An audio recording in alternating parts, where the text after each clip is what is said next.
Hey everyone! Imagine this! You've just spent 4 glorious years in the land of tea, rain, and overcooked veggies, also known as England. You've got a shiny new degree, and your people back home in Nigeria are calling you the chosen one. Sounds like the dream, right? Well, not so much for poor Obi Okonkwo. His story is like a classic case of be careful what you wish for. But before I spill all the tea, and trust me there's plenty, let's dive right into this tale of expectations, traditions, and yes, a bit of bribery. Don't worry, the bribes weren't mine.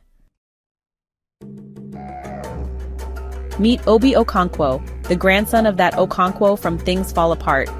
Yep, the same Okonkwo who struggled with the arrival of Europeans and their, disruptive energy. Obi is back from England, armed with a fancy education and a shiny new job in the Nigerian civil service. A big deal back in the day. His village, Umuofia, had high hopes for him. Why? Because they paid for his education. Every single kobo came from the community's pocket. Now they're all like, Obi, make us proud. No pressure, right? Obi's family also has their eyes on him. His dad, Isaac, who, fun fact, was once disowned by his father for becoming a Christian, is proud of his son's achievements. But traditions still run deep. When Obi announces he wants to marry Clara, a nurse, things get tricky. Why? Clara is Osu, meaning she's from a lineage set apart for the gods. Long story short, the family's not having it. Meanwhile, Lagos life isn't exactly cheap. Obi's civil service salary isn't enough to maintain the high-class life society expects from him. Fancy clothes? Check. Expensive dinners? Double check. Gifts for everyone back home? Oh, you bet. And this is where things start going south. To keep up appearances, Obi borrows money, but debts pile up faster than he can say colonial legacy. Soon, bribes start to look like an easy way out. At first, he's all, not me, I'm better than this. But then reality hits hard. The bills won't pay themselves, and his moral crusade against corruption doesn't come with a paycheck.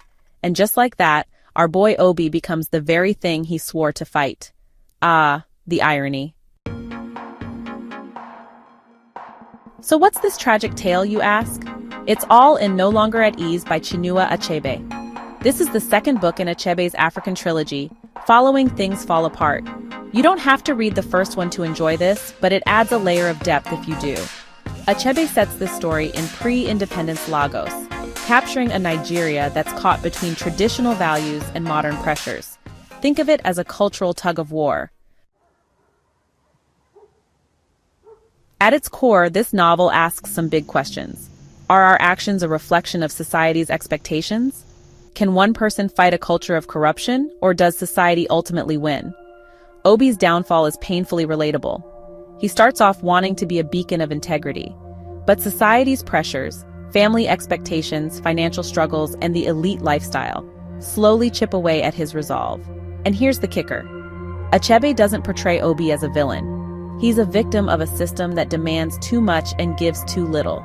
It's a sharp commentary on how societal structures, both colonial and traditional, can create impossible situations for individuals. Now let's talk about my thoughts on this book. I'll be honest, it's not as dynamic as Things Fall Apart. The story here feels more linear, more focused on Obi's personal struggles rather than a broader, multi-dimensional view of society. But that's not necessarily a bad thing. Achebe zooms in on Obi to show how a single person navigates the messy transition from tradition to modernity. The characters, while a bit one-sided, serve their purpose. You've got Clara, representing love versus societal expectations. Isaac, embodying the clash between Christianity and Igbo traditions. And of course, Obi himself stuck in the middle of it all. It's a straightforward story, but one that packs a punch. The tragedy isn't just Obi's, it's society's too. Achebe shows us how the pressures to conform, to traditions, to elitism, to expectations, can lead to moral decay. Would I recommend it? Absolutely. If you're a fan of African literature or just love a good character study, this book is for you.